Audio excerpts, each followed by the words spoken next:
Hey, it is Jen from I Am Jen Wilson, and I am going to take you through some spine mobility stuff today. So if you have ever hurt your back, you will be fully aware of how every single movement that you do comes through your spine. Joseph Pilates said that if you have a stiff spine and are 20, or maybe he said 30, it doesn't matter, then your body is old. If you are, he said, I think 60, I'm going to say 70 or 80, and you have a mobile spine, then your body is young. So this first stretch that I'm going to show you for your back, you can do in your kitchen. That's why I'm in my kitchen. Hands onto the counter, and just start walking your hips back, just inch it back, slowly letting the head come down. Now if your shoulders are really tight, this might be as far as you can go, but you can still send the hips back. Maybe you take your hands a bit wider, maybe you bring them a little bit narrow. So play around with where you want the hands and just inch back until you can get a nice long spine. So you're thinking about sending the tailbone back. If the back of your legs are really tight, maybe you keep your knees a bit bent if you want to get that stretch into the hamstrings as well, and then into the calves. Then just straighten the legs out and take some big deep breaths in and out. Now if you're struggling to breathe in and out, then it's too intense, so just soften into it a little bit. And it might feel even nice to take the weight a little bit from one side to the other. And then you can bring that back up. You can then place one hand on top of the other and do exactly the same thing. So what that's going to do is, whichever your top hand is, that is going to lengthen down that side of the body a little bit more. So maybe you send that hip back a bit further. Big deep breaths in and out there. And then obviously do the same thing on the other sides. Then other movements you can do, cat and cow, really useful. So coming onto your hands and knees. If you have anything going on in your wrists and it's not comfortable for you to be in this tabletop position, you could bring your forearms down onto the floor and then do cat and cow from here. So just letting the spine move around. So if we're doing it up top, coming up as high as you can, coming down as low as you can.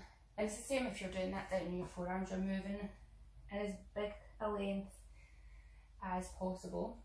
Now what's important here when you come into cow is that you let this part of the back relax and think about lifting through the breastbone. So that's going to create some length through the front of the body but allow the spine to relax. If you're forcing the tailbone out, you can put pressure and compression in around the spine.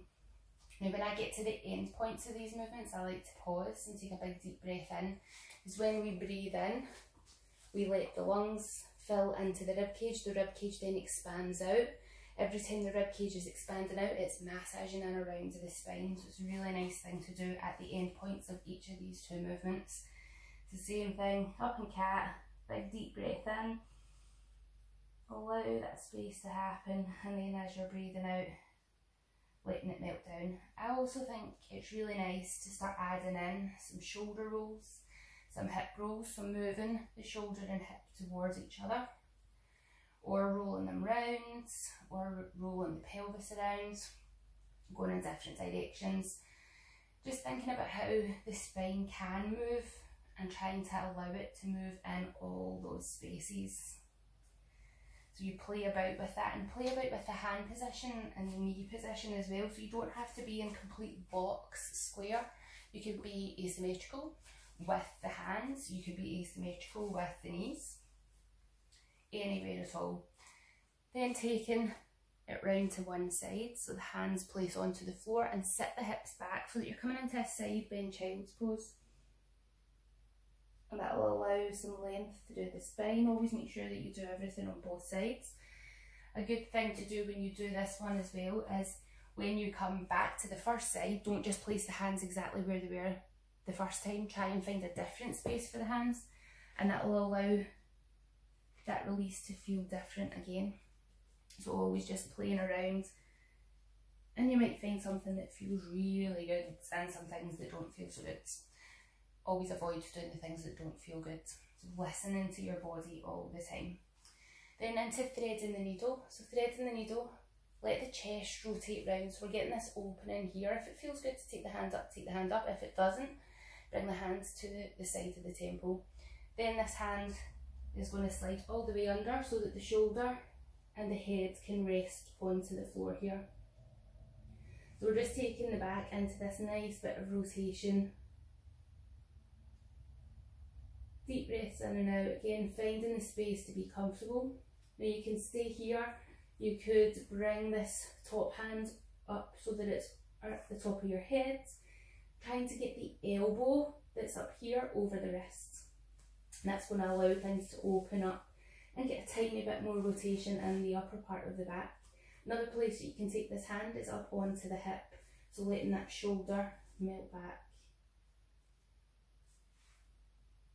When you're ready, you bring your hand back to the floor and gently press yourself up, and then repeat on the other side. Other good spine mobility movements is coming into a comfortable seated position, and that comfortable seated position doesn't need to be cross-legged. You could have your legs straight out in front. You could also be up on your knees here, so whichever feels most comfortable for you. You can do this sitting in a chair as well, so you don't have to be on the floor. But if you can, just try and get up and down from the floor. It's going to help open up and mobilise the back. Obviously, if you're in a lot of pain or discomfort, sit on whichever surface and at whatever height allows you to be most comfortable. If you are down on the floor, you can then use the floor to come down, walk the hands forward, so similar to what you can do in the kitchen. If you're sitting with your legs crossed, I would advise doing it with your legs crossed one way, coming up, switching the ankles round, and then coming forward to the other side, because you'll feel it slightly differently in the back of the hips. Again, when you come into this space, big deep breath in, slow breath out. Coming up, taking that round behind. So if you're sitting in a chair, you can hold on to the back of the chair. If you're on the floor, you can place your hands down, squeeze the shoulder blades together, and lift the chest. So think about lifting that breastbone up.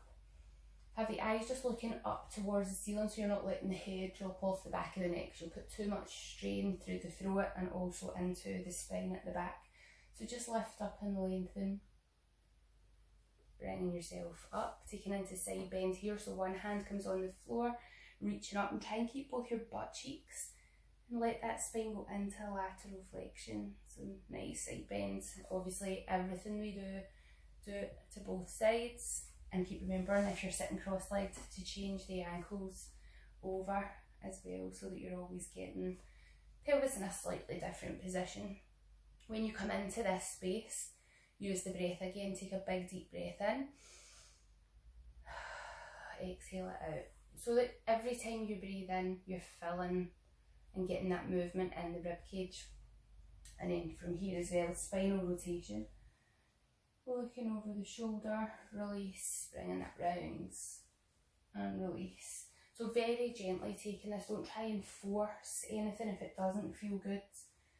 Listen to the body, do what feels nice. And sometimes when something feels tight on one side, it's because it's over lengthened and that you need to work on the other side to bring up, but you won't know that until you start moving your body around and finding some space and movement. Another nice thing to do, bring the hands to the back of the head, pushing the elbows out wide, and then start to draw a figure of 8 with the elbows, so bringing it round. And start this movement quite small, gradually working it bigger. Just around and around, and then changing direction as well. And when you start to get used to doing some of this movement, what I want you to then think about is the patterns that you are creating. If you go into a movement the same way all the time, your body will adapt to that. So try and find different ways to go in and out. What I mean by that, for example, in cat and cow, notice if you always start the movement from the middle of the back, and if you do, try and then start the movement from the head. If you always start from the tailbone, try and start from the head. If you always start from the head, try and start from the middle of the body or from the tailbone.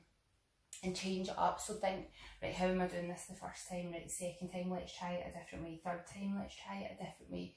Maybe next time I'll have one knee slightly back, and then try it in all the different ways of moving in and out. The spine should be so mobile. So the more movement we can put into it, the happier it's going to be, and the easier all other movement is. If you get any questions, send me a message. Otherwise, I'll see you in another video.